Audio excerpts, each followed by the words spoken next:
ശരിക്കും ഗ്രോ ചെയ്തിട്ടുണ്ട്.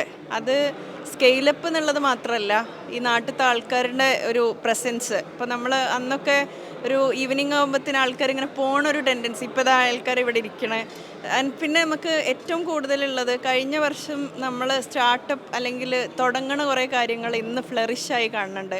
അപ്പോൾ ഒരു സ്റ്റെപ്പ് എഹെഡ് ഇക്കൊല്ലം കാണുന്നുണ്ട്. മോർ ഓവർ ഇവിടെ എന്താണ് ഓരോ ഇപ്പം ഇതിലുള്ള ഇതും ഒക്കെ ഫിൽറ്റേർഡാണ് ഇപ്പം. അപ്പോൾ ഇത് അടുത്ത വർഷം ചെയ്യുമ്പം ഒന്നും കൂടി ഫിൽറ്റർ ചെയ്ത് ആൾക്കാർ ഇതിനോട് ഓറിയൻറ്റ് ചെയ്ത് ഒന്നും കൂടി വരാൻ ചാൻസ് ഉണ്ട് എന്ന് വിചാരിക്കുന്നുണ്ട്. അപ്പം സ്കെയിലപ്പിന് നല്ലൊരു ഇമ്പാക്റ്റ്, എസ്പെഷ്യലി ഇൻ പെരിന്തൽമണ്ണ. ഇങ്ങനെ ഒരു ഒരിക്കലും വിചാരിക്കാത്തൊരു സ്ഥലമാണ് അല്ലേ. നമ്മളെല്ലാവരും കാലിക്കറ്റ്, കൊച്ചിനൊക്കെയാണ് ചൂസ് ചെയ്യുക. അപ്പോൾ പെരിന്തൽമണ്ണേനെ അങ്ങനെ ഒരു ലെവലിലേക്ക് കൊണ്ടുപോയിച്ച് തീർച്ചയായിട്ടും scale up, Najeeb sir and team did amazing job. എനിക്ക് പറയാനുള്ളത് തീർച്ചയായിട്ടും ഇങ്ങനത്തെ വേദികൾ, I M A woman entrepreneur from here. I started with these type of communities.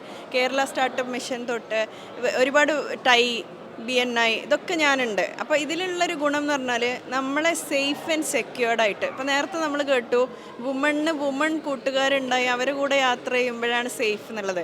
അതുപോലെ തന്നെ നമുക്ക് കണ്ണടച്ച് സേഫായിട്ട് ഇതുപോലത്തെ കമ്മ്യൂണിറ്റികളെ വിശ്വസിക്കാം. കാരണം ഇതിനൊരു സ്ട്രക്ചർ ഉണ്ട്, ഇതിനൊരു ഫോമാറ്റ് ഉണ്ട്, ഇത് അത്രക്കും സെക്യൂരിറ്റിയാണ്. അപ്പോൾ ഇതിൽ നമ്മൾ നിന്നിട്ട് വി ഹാവ് ദാറ്റ് എക്സ്പീരിയൻസ്, ആ ഒരു സെക്യൂരിറ്റി. സോ എല്ലാവരും വുമൺ എന്നുള്ള രീതിയിൽ സ്കെയിലപ്പ് പോലത്തെ ഇവൻസിൽ വന്നിട്ട് they have to go up. എല്ലാവരും ആ ഒരു കംഫർട്ട് സോൺ ബ്രേക്ക് ചെയ്യുക. This is another home, then what is the trouble? Scale up എന്നുള്ള word is so much apt, more than last year, a lot of ahead. അതിനുള്ള തീർച്ചയായിട്ടും ഇങ്ങനത്തെ communities തന്നെയാണ് നമ്മളെ ഹെൽപ്പ് ചെയ്യണത്.